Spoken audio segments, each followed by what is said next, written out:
রয়েছি ঢাকা ৮ আসনের মাহবুব আলী ইনস্টিটিউট একটি ভোট কেন্দ্র।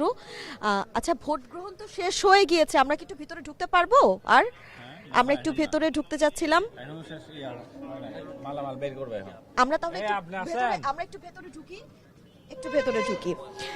দর্শক, আসলে এই কেন্দ্রে এখনো ভোটের ফলাফল জানিয়ে দেওয়া হয়েছে যদিও, তবে ভোটের মালামাল এখানে কিন্তু রয়েছে এবং এই যে ভোটের যে সরঞ্জাম, পোস্টাল ব্যালট, এগুলো কিন্তু সব ঢাকা ৮ আসনের গুলো সেই Wills Little Flower school and college যে ভোট কেন্দ্রটি রয়েছে সেই ভোট কেন্দ্রে যাবে এবং সেখান থেকেই কিন্তু তারপর ঢাকা ৮ আসনের যে মূল ফলাফল বা যেই সব গণনা, সেটি কিন্তু সেখান থেকে সকল কেন্দ্রের ফলাফল একত্রিত করে গণনা করা হবে। এবং এই যে ঢাকা ৮ আসন, সে ৮ আসন নিয়ে আমরা সারাদিন অনেক কিছু শুনেছি, প্রার্থীদের অভিযোগ পাল্টা অভিযোগ শুনেছি। আমরা কিছুক্ষণ আগেও কিন্তু আসলে একজনের কাছ থেকে শুনেছি যে ঢাকা ৮ আসনের শাহজাহানপুরের কয়েকটি কেন্দ্রে কিছু হট্টগোল হচ্ছে এবং সেই তথ্যটি পাওয়া মাত্রই কিন্তু আমরা সাথে সাথে সরেজমিনে আসার চেষ্টা করেছি এবং আসার পরে এখন আমরা যেটা দেখছি যে এই আসনে তেমন কোনো সমস্যা নেই, বরং নির্বিঘ্নে সারাদিন ভোট গ্রহণ হয়েছে। এখন ভোটের যেই ফলাফল, সেই ফলাফলও জানিয়ে দেওয়া হয়েছে এই আসন থেকে। আর এই এখন যে প্রস্তুতিটি চলছে সেটি হচ্ছে যে যেই ব্যালট বাক্সগুলো আছে সেগুলো অন্যত্র সেই Wills Little Flower school and কলেজের ভোট কেন্দ্রে নিয়ে যাওয়া হবে। আমি এখন যেই কেন্দ্রটিতে রয়েছি, বলছিলাম মাহবুব আলী ইনস্টিটিউট কেন্দ্র, এই কেন্দ্রে ধানের শীষ ৭৭২টি ভোট পেয়েছে এবং শাপলাকলি প্রতীকে নাসির উদ্দিন পাটোয়ারি পেয়েছে ১১৩৪। এরকম আরও বেশ কয়েকটি কেন্দ্রের তথ্য কিন্তু আমার কাছে রয়েছে। আমি কয়েকটি কেন্দ্রের তথ্য একটু জানিয়ে রাখতে চাই।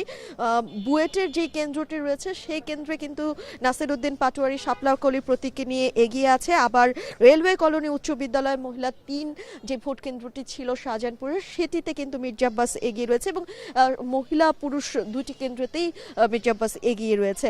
হাবিবুল্লাহ বাহার কলেজ সেগুনবাগিচা ৯১ নম্বর কেন্দ্র, সেই বঙ্গভবন কেন্দ্র ১, এগুলোতেও এগিয়ে রয়েছে মির্জা আব্বাস। অপরদিকে মির্জা আব্বাস মহিলা কলেজ শাহজাহানপুরে যেটি রয়েছে, সেখানে রয়েছেন শাপলা প্রতীকে লড়াই করা নাসির উদ্দিন পাটোয়ারি এগিয়ে। আবার সোনালী অতীত ক্লাব ৯ নং ওয়ার্ড, শহীদ ফারুক ইকবাল বালিকা উচ্চ বিদ্যালয় ৫০,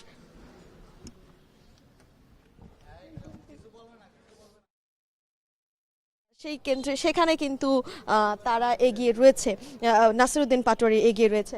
আবার অপরদিকে আরামবাগে কিন্তু আরামবাগ স্কুল অ্যান্ড কলেজে সেখানে এগিয়ে রয়েছে নাসির উদ্দিন পাটোয়ারি। আর সিদ্ধেশ্বরী গার্লস কলেজ, সেখানে এগিয়ে রয়েছেন নাসির উদ্দিন পাটোয়ারি। অপরদিকে শিশু একাডেমি দোয়েল চত্বর, কমলাপুর শেরে বাংলা রেলওয়ে কলেজ, নির্বাহী প্রকৌশলীর কার্যালয়, ফকিরাপুল মহিলা ওয়াসা স্কুল, টিএনটি কলোনি উচ্চ বিদ্যালয়, সেগুলোতে কিন্তু আব্দুল গফুর শিক্ষা শিবির আরেকটি কেন্দ্র, সেখানে এগিয়ে রয়েছে মির্জা আব্বাস। আমরা মোট আপাতত আসলে ২০টি কেন্দ্রের ফলাফল জানতে পেরেছি খসড়া। সেগুলোতে আমরা দেখেছি যে 20টি কেন্দ্রের মধ্যে 12টি কেন্দ্রেই কিন্তু ধানের শীষ প্রতীকে বিএনপি মনোনীত প্রার্থী মির্জা আব্বাস এগিয়ে রয়েছেন।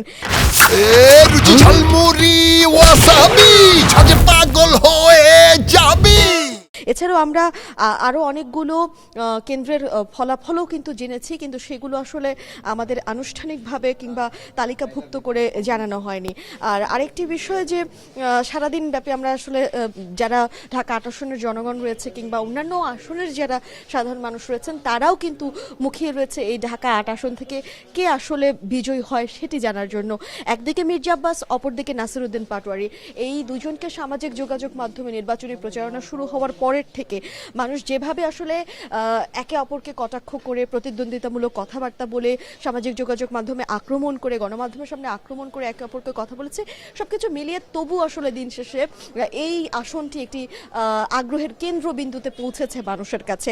আর তাছাড়াও আসলে এই আসনকে ঘিরে মানুষেরও, একটা সাধারণ মানুষ যারা রয়েছেন তাদের একটি আবেগ কাজ করছে, যেহেতু ইনকিলাব মঞ্চের আহ্বায়ক শহীদ শরীফ ওসমান হাদি, তিনি এই আসন থেকে কিন্তু নির্বাচনে তার অংশগ্রহণ করার কথা ছিল।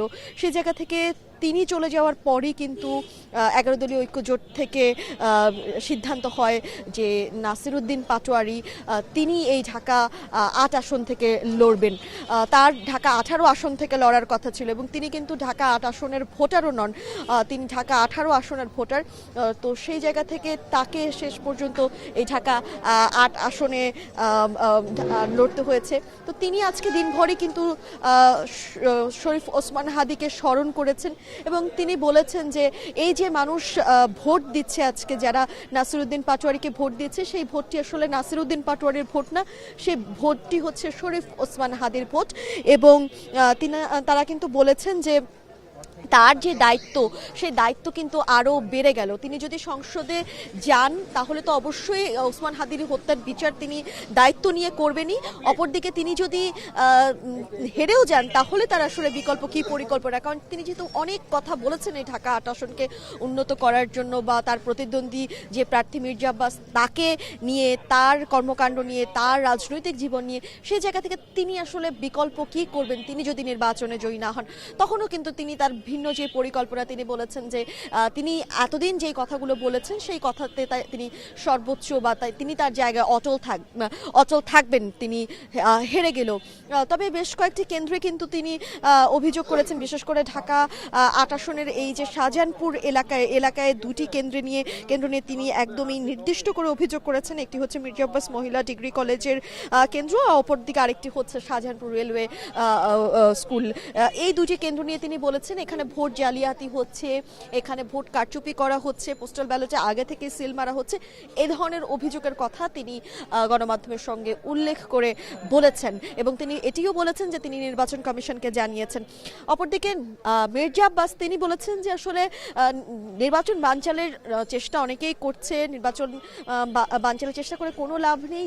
জনগণ আসলে পোস্টাল ব্যালটের মধ্য দিয়ে জনগণের যে উত্তর, সেই উত্তরই সেই উত্তর জনগণ দিয়ে দিবেন। এবং তিনি বেশ কয়েকবার আসলে বলেছেন যে তিনি তার প্রতিদ্বন্দ্বী প্রার্থীর মতো অনেক বেশি কথা বলতে চান না, কারণ তিনি একজন অভিজ্ঞ রাজনীতিবিদ, তিনি জনগণের উপর আস্থা রাখতে চান, জনগণই তার কথার উত্তর দিবেন। এ ধরনের কথা কিন্তু তিনি বিভিন্ন সময় বিভিন্নভাবে বলেছেন এবং তিনি এটিও বলেছেন যে এই যে এত কথা বলেছেন তার প্রতিদ্বন্দ্বী পুরোটা সময় জুড়ে, এটি আসলে তাকে মির্জা আব্বাসকে মানসিকভাবে অস্থির করার জন্য কিংবা মানসিকভাবে চাপে রাখার জন্য তিনি মনে করেন এই কথাগুলো তাকে বলা হয়েছে।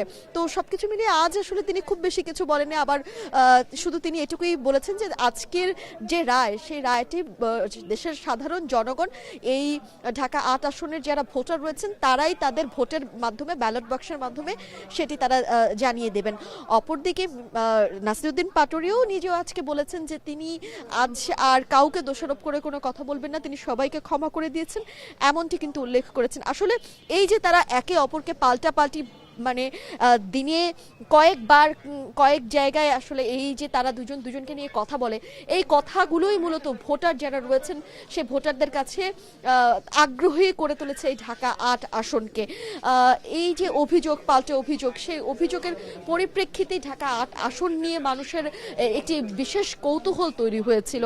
তবে এখনো মানুষের মধ্যে সেই কৌতূহল রয়েছে, মানুষ আসলে দেখতে চায় বা মানুষ আসলে জানতে চায় শেষ পর্যন্ত এই ঢাকা 8 আসন থেকে কে সংসদে যাচ্ছেন, কে লড়াই করবেন ঢাকা 8 আসনে, কিংবা লড়াইটা আসলে কতটা চলছে। লড়াই কিন্তু জমজমাট চলছে, কারণ আমরা যে কয়টি কেন্দ্রেরই ফলাফল পেয়েছি, দেখা গেছে আমরা 20টি কেন্দ্রের ফলাফল বলছিলাম, সেখানে 12টি কেন্দ্রে এগিয়ে আছে মির্জা আব্বাস, 8টি কেন্দ্রে পিছিয়ে আছে। আবার কখনো যদি আমরা 3টি কেন্দ্রের ভোটের ফলাফল পাচ্ছি, তখন আবার দেখতে পাচ্ছি যে শাপলা প্রতীকে নাসিরউদ্দিন পাটোয়ারি এগিয়ে আছে। অর্থাৎ এখনই কিন্তু বলা যাচ্ছে না, কারণ যেহেতু ভোটের গণনা 108টি কেন্দ্র রয়েছে ঢাকা 8 আসনে, ভোট গণনা চলছে। তো যখন পুরোপুরিভাবে 108টি কেন্দ্রের গণনা শেষ হবে তখনই কিন্তু ঢাকা 8-এর যারা ভোটার এবং বা সারা দেশবাসী তারা জানতে পারবেন।